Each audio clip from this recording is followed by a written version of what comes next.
Hi, this is Gail Pearth, and today I want to share a devotion with you called The Saddest Psalm.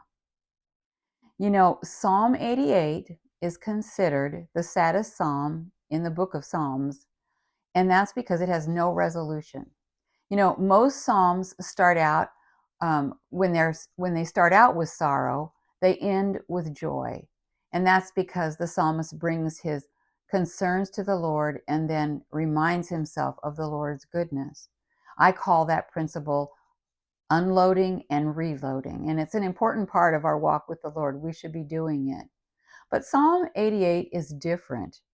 The psalmist's outlook is exactly the same at the end of the psalm as it was at the beginning.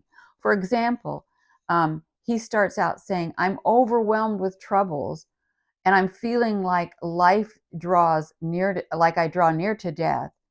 And he feels as if God has put him in the lowest pit, in the darkest depths, having lost all of his friends and feeling as if God is hiding from him. Now, there's nothing you could call that except a lament, a passionate expression of grief. But there's some important keys in this psalm.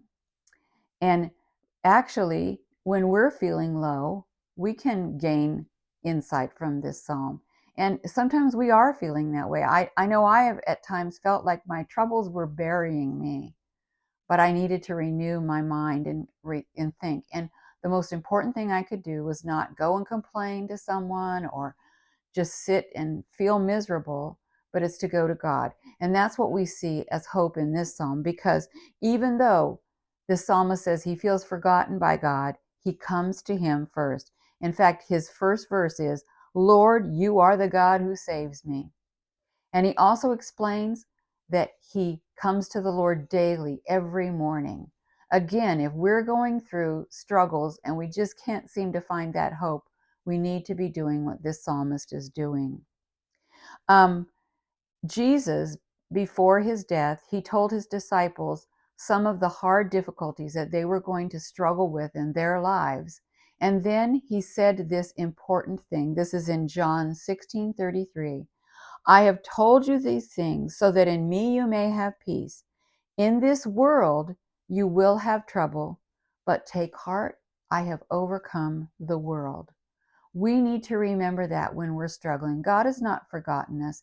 He's told us that that will be part of this world, but it certainly won't be part of our eternity.